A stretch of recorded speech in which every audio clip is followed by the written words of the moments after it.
The sun was merciless that Saturday afternoon, and I was just trying to forget about work for once. My job at the marketing firm had been draining me, late nights, constant pressure, and the ever-intimidating presence of my boss, Ms. Claire Donovan. She was brilliant, confident, and intimidating in every possible way. So there I was, sitting on the beach with my headphones in, sipping an iced drink, trying to remember what relaxation even felt like. I had almost succeeded, until I saw her.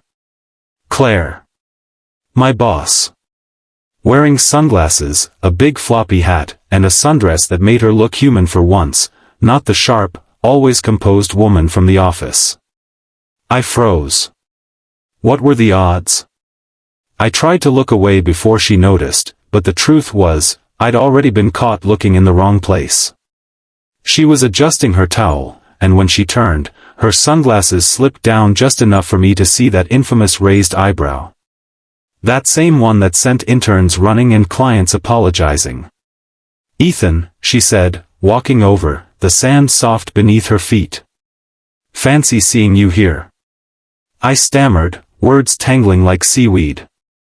"Oh, hey, Ms. Donovan. I didn't expect,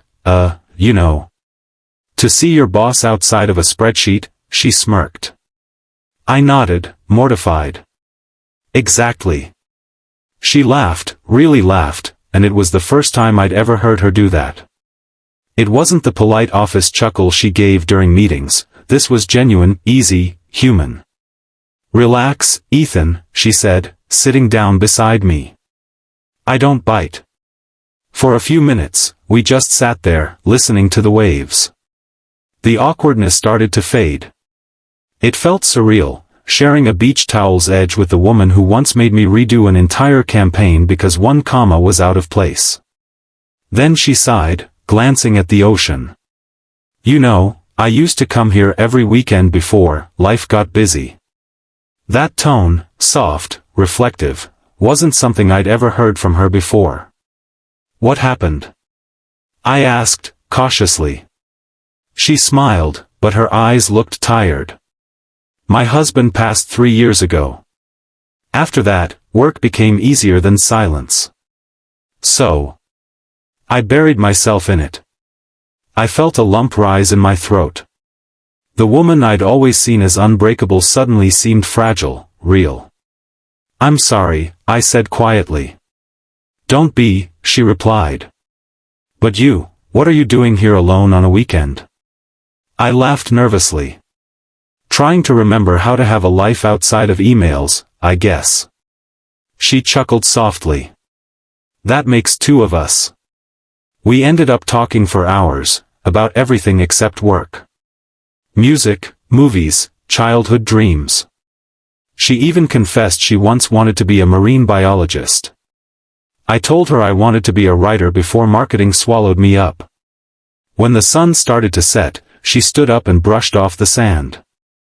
"You're talented, Ethan. I've seen your work. But you hold back, probably because you're afraid of failing."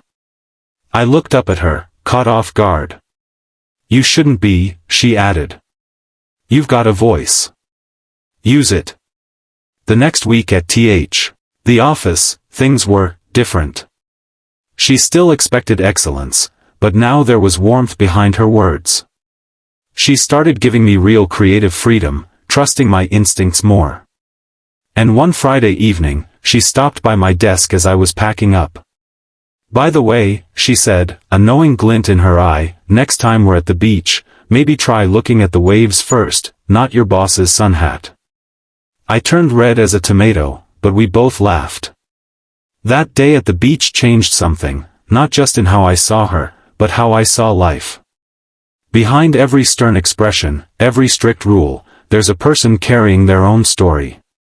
And sometimes, when you accidentally look in the wrong place, you end up seeing exactly what you were meant to. Moral: never assume you know someone's story. Compassion can turn awkward moments into connections, and sometimes, that's exactly what both hearts need.